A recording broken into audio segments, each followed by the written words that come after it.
मेरे निवास पर वैसे अभिनंदन करता हूँ, स्वागत करता हूँ। माइक हटा दो। आप सबको मालूम है कि मेरा जीवन जन सेवा में समर्पित है।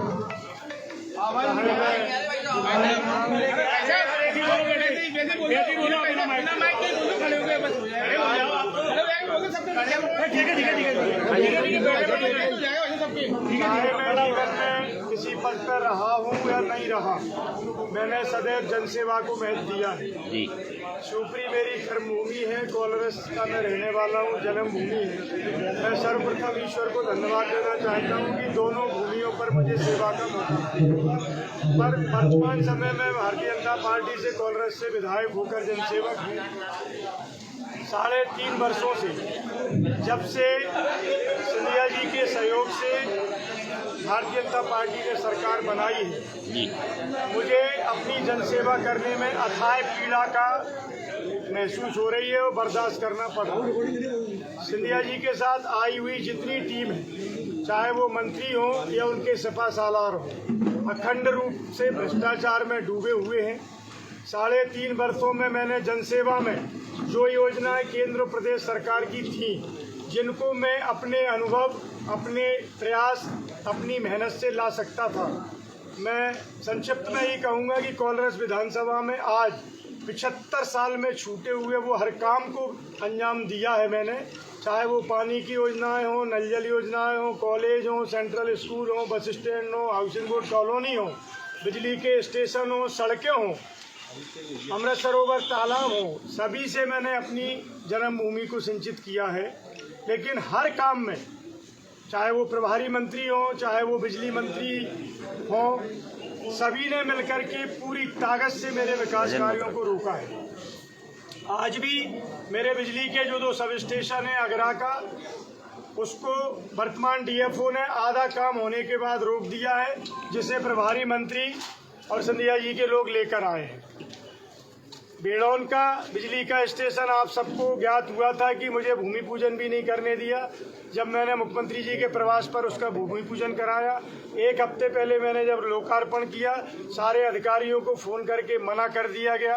व्यावहारिक रूप से मैंने ठेकेदार से टेंट लगाकर अपने सम्मान को और जनता के सम्मान को बचाया और वहाँ लोकार्पण किया।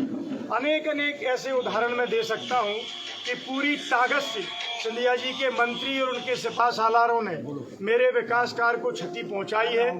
यहाँ तक कि 1 नहीं 2-2, 3-3 बार इन 3.5 वर्षों में प्रभारी मंत्री या उनके मंत्रियों में मुझ पर फर्जी FIR कराने की कोशिश की, चाहे वो मेडिकल कॉलेज का प्रकरण हो और चाहे वो अन्य कई प्रकरण हो। तो लगातार मैं अपने सम्मान को कैसे बचा पाया हूँ, राम जी की कृपा से मैं बहुत ज़्यादा आहत हूँ। इन सारी चीज़ों को समय समय पर मैंने, चाहे प्रदेश नेतृत्व भाजपा का हो, माननीय मुख्यमंत्री शिवराज सिंह जी चौहान हो, या जो भी हम नेतृत्व कह सकते हैं, सभी को 3.5 वर्षों में दर्जनों बार इस बात को मैंने कहा। और यहाँ तक 1-1.5 महीने पहले शिवपुरी जिले की कोर कमेटी में संपूर्ण शीर्ष नेतृत्व के सामने मैंने केवल इतना निवेदन किया कि माननीय मुख्यमंत्री जी, 3.5 वर्षों से मैं अपनी पीड़ा, क्षेत्र की जनता की पीड़ा आपके सामने रख रहा हूँ, लेकिन आप किस दबाव में हैं, मुझसे क्या भूल हुई है। पर मुझे लगता है कि शायद मुझसे ये भूल हुई कि मैंने माननीय जयभान सिंह पवैया जी का काम किया लोकसभा में। शायद मुझसे ये भूल हुई कि KP यादव जी को जिताने में तिल बराबर मेरी सहयोग रहा। अगर ये भूल हुई है तो आगे से ये भूल मैं नहीं करूँगा।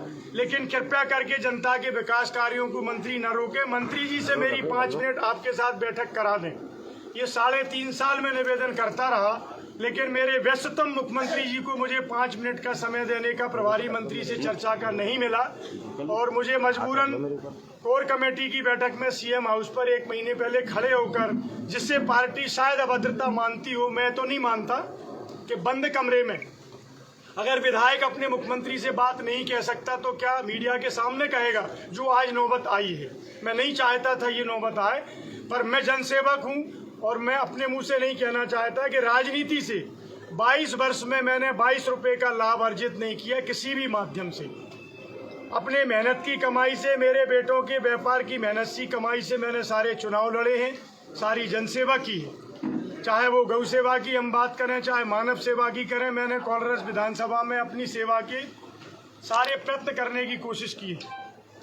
पर जब मुझे लगा कि भारतीय जनता पार्टी में ग्वालियर चंबल में या ग्वालियर गुना लोकसभा में भारतीय जनता पार्टी हमारी बात को सुनना नहीं चाहती है, व्यक्ति विशेष और किसी परिवार के दबाव में मूल भारतीय जनता पार्टी के कार्यकर्ता को यहाँ कोई शरण नहीं मिलने वाली है, तो मुझे लगा कि मुझे अब निश्चित रूप से इस परिवार से पृथक होना चाहिए।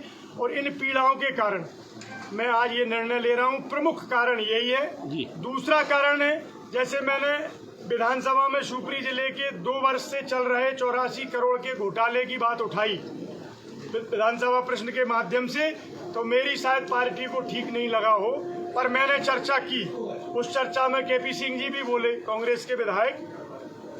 लेकिन मुझे दुख है कहते हुए उन किसान भाइयों को हौसला और हिम्मत देना चाहता हूँ जिनके 10-10, 20-20 लाख रुपए जमा हैं, जिनके घर में दुर्भाग्य से किसी के कैंसर है, किसी की बच्ची की शादी होना है। लगातार 3 साल प्रयास करने के बाद उस विषय पर भी ना विधानसभा में गंभीरता से लिया गया, ना माननीय मंत्री अरविंद भदौरिया जी सहकारिता मंत्री ने उस विषय को लिया। अनेक बार, दर्जनों बार चर्चा करने के बाद मैं हताश हो गया। और आज वो जो गरीब किसान जिसका 10 लाख, 5 लाख, 20 लाख जमा है, उसको 2-2 हज़ार रुपये एक बार जाने पे मिल रहे हैं। तो इस तरह की अनदेखी करना जन समस्याओं की, सहकारिता घोटाला। और चाहे गौ सेवा की बात करें, मैंने 2 बार विधानसभा प्रश्न लगाए हैं पिछले 1 सालों में कि गौ माता को केवल 15 रुपये आप अनुमान देते हो और 30 रुपये मिलता है आपका उत्तर प्रदेश में, और पड़ोस के राज्य, कांग्रेस शासित राज्य राजस्थान में भी इससे अधिक मिलता है। तो मैंने विधानसभा प्रश्न के माध्यम से भी गौ माता की चिंता करने की कोशिश की, क्योंकि मेरा विशेष लगाव है। और इस लगाव को आप महसूस कर सकते हैं कि धर्मपुरा आदर्श गौशाला में मैं अपने प्रणपण से ज़्यादा प्यार करके उन गौ माताओं की सेवा में खड़ा हूँ। मैं जब आहत हुआ, जब विधानसभा प्रश्न में ये जवाब आया कि सरकार इस पर न कोई विचार कर रही है, न करना चाहती है, तो मैं पूछना चाहता हूं माननीय मुख्यमंत्री जी, जिस गौ माता को नाम लेकर हम भारतीय जनता पार्टी के रूप में आज तक कार्यकर्ता गली गली में वोट मांगते थे, उस गौ माता के लिए बजट में 1 रुपये आपने विधानसभा प्रश्न और मेरी मांग पर रखने की कोशिश नहीं की। वो 15 रुपये भी आप अलग अलग विभागों से भीख सी मांग करके डलवाते हैं, 5-5 महीने तक उसका भुगतान नहीं होता। आज भी आदर्श गौशाला धर्मपुरा का 5 महीने का भुगतान बाकी है। लाखों रुपया मैंने अपने मेहनत बच्चों की कमाई से वहां लगाकर गौ माता को बचा के रखा है। तो इस तरह की संवेदनशीलता पर भी ये भारतीय जनता पार्टी का नेतृत्व और भारतीय जनता पार्टी के माननीय मुख्यमंत्री जो आज तक मेरे मुख्यमंत्री थे, मैं आज उनको नमस्कार करना चाहता हूं, क्योंकि जनसेवा मेरा लक्ष्य है।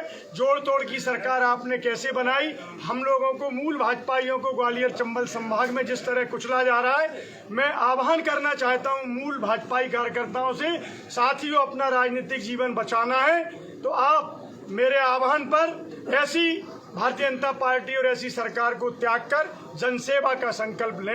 मैं यही निवेदन करना चाहता हूँ। मैं आज आहत होकर के भारतीय जनता पार्टी के समस्त पदों से जो मुझ पे है वो इस्तीफा देता हूँ, और मेरे क्षेत्र और जिले के आप सभी से मैं निवेदन करता हूं कि मुझे मार्गदर्शन करें, आगे मुझे क्या करना है। अगर आप सब मशवरा देंगे तो मैं राजनीति में रहूंगा, और नहीं मैं अपने जीवन में जनसेवा करता रहूंगा। मेरे कार्यकर्ता भाइयों से, शुभचिंतकों से, मीडिया के साथियों से, प्रबुद्ध नागरिक जनों से मैं लगातार 2 दिन 4 दिन जितनी आवश्यकता है संवाद भी करूंगा, लाइव भी रहूंगा, वीडियो कॉन्फ्रेंस के माध्यम से। जैसे भी आप सब जैसा मार्गदर्शन करेंगे वैसे मैं कदम उठाऊंगा। और नहीं तो 2003 से आज तक जिस तरह जल सेवा वितरण करके शिवपुरी नगर की सेवा दी थी, मैं राजनीति में नहीं लेकिन समाज सेवा के पथ पर चल करके आगे बढ़ूंगा। आप सबके जैसे सुझाव आए मैं कदम विधानसभा से कांग्रेस को उम्मीदवार होंगे? मेरा कोई निर्णय नहीं है, न मैंने कोई पार्टी का निर्णय लिया है, न मैंने शिवपुरी विधानसभा का, न कोलरस विधानसभा का। मेरी किसी से मुलाकात आज तक नहीं है। कांग्रेस के लोग अपेक्षा करते हैं, उम्मीद करते हैं, जगह जगह से खबर करते हैं, ये बात आप तक भी पहुंचती है, मुझ तक भी आती है। अगर आपको मौका मिलती है शिवपुरी से तो आप चुनाव लड़ेंगे? ये कहीं पार्टी पे दबाव तो नहीं है? नहीं, कोई दबाव नहीं है।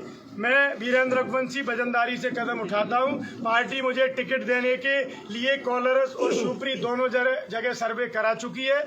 आपके पास भी सूत्र रहते हैं, पार्टी से आप जानकारी ले सकते हैं। दोनों जगह मेरा सर्वे में 1 नंबर। अगर कांग्रेस आपको शिवपुरी से टिकट देती है तो शिवपुरी से लड़ेंगे क्या? महल प्रताड़ना के कारण दे रहे हैं। बिल्कुल दे रहे हैं।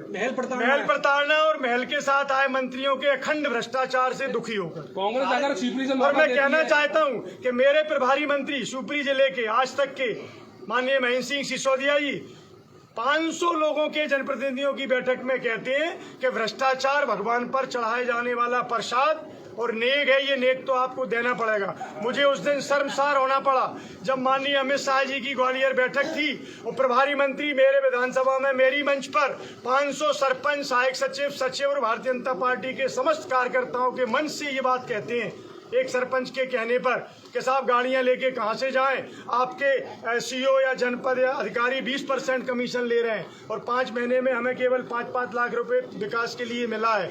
तो प्रभारी मंत्री मेरी मंच पर मेरी विधानसभा को शर्मसार करते हैं, भारतीय जनता पार्टी को शर्मसार करते हैं कि मंदिर जाते हो, प्रसाद चढ़ाते हो, माला चढ़ाते हो, ये भी नेक है, आपको देना पड़ेगा। और वो प्रभारी मंत्री पिछले 6 महीने से पद पर बैठे हुए हैं। मैं मांग करना चाहता हूं माननीय अमित शाह जी की कि पार्टी को बचाना है तो ऐसे भ्रष्ट मंत्रियों को आप तत्काल बर्खास्त कर दें, नहीं पूरा मध्य प्रदेश भ्रष्टाचार से त्रस्त हो चुका है। ऐसे भ्रष्टाचार जीरो टॉलरेंस की बात कर रही है, लेकिन भ्रष्टाचार की जो सरकार आई है उसका देना पड़ेगा 2023 में।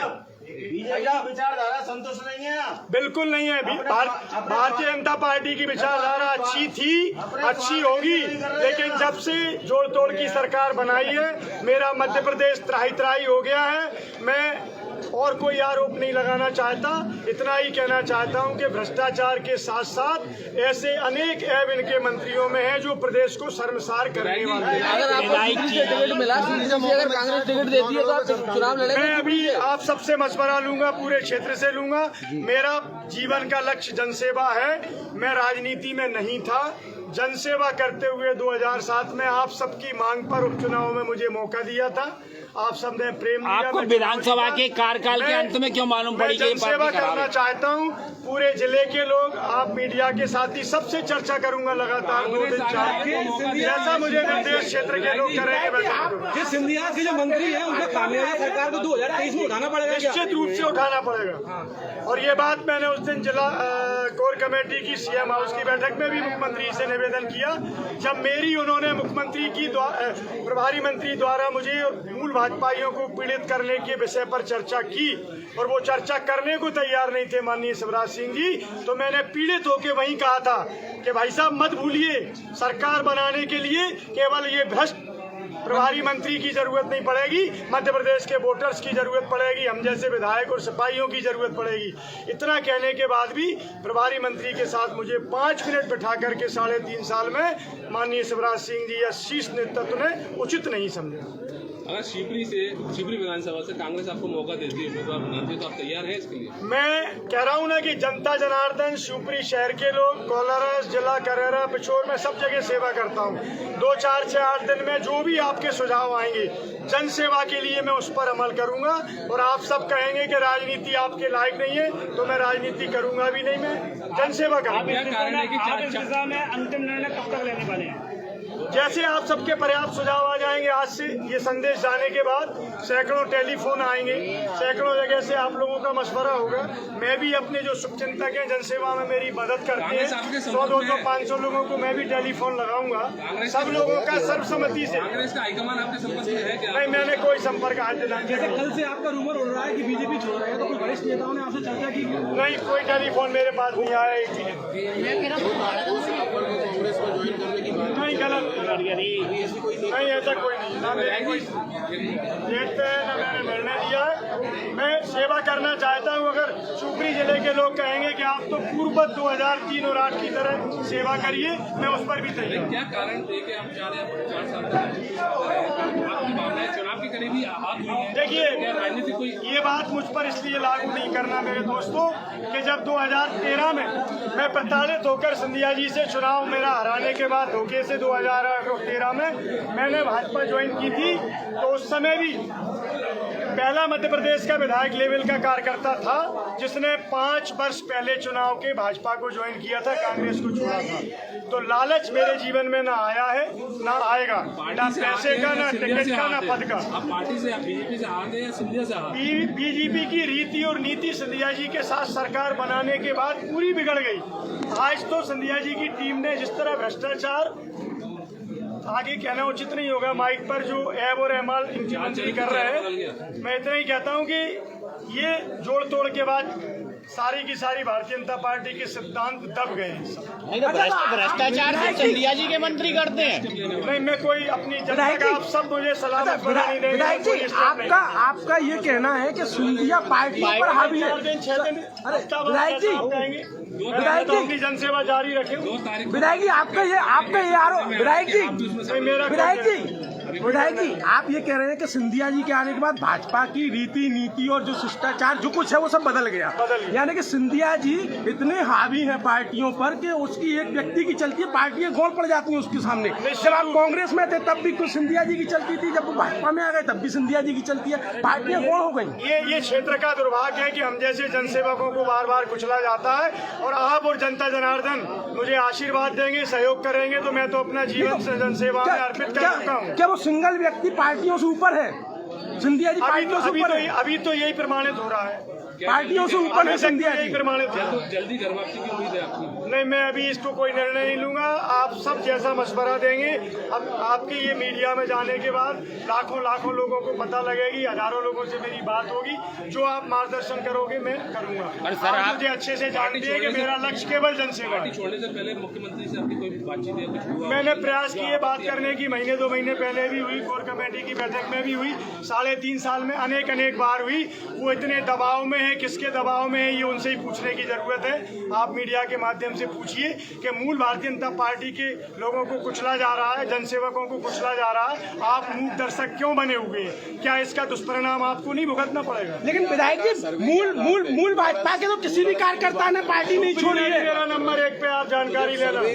विधायक जी टिकट का मेरा लालच नहीं है मेरे दोस्तों, मैं टिकट का लालच आज भी नहीं करता। विधायक जी, और मैं जब 2 साल 1 साल पहले भी कई बार बात हुई तो मैंने अपने पार्टी के मंच से भी कहा, विधायक जी, टिकट और बधाई की मेरा लक्ष्य नहीं है, मेरा लक्ष्य जनसेवा है। विधायक जी, आपका आरोप है, ये मैंने प्रमाणित किया है। विधायक जी जानते हैं, विधायक जी आपका आरोप है मूल भाजपा कार्यकर्ता का दमन किया जा रहा है बुरी तरह से। लेकिन अभी तक एक भी मूल भाजपा कार्यकर्ता ऐसा नहीं है जिसने पार्टी छोड़ी हो। सारे के सारे वही कार्यकर्ता हैं पार्टी छोड़ने वाले, जो पहले दूसरे दलों से भाजपा में आए थे और फिर वापस भाजपा से। आप देखते रहे, अभी 3 महीने का समय है, अब पीड़ा लोगों की जागेगी और लोग अपनी बात रखेंगे पार्टी में। आप अलग अलग व्यक्तिगत भी पूछ सकते हैं, इसी शहर के प्रबुद्ध पत्रकार साथी हैं।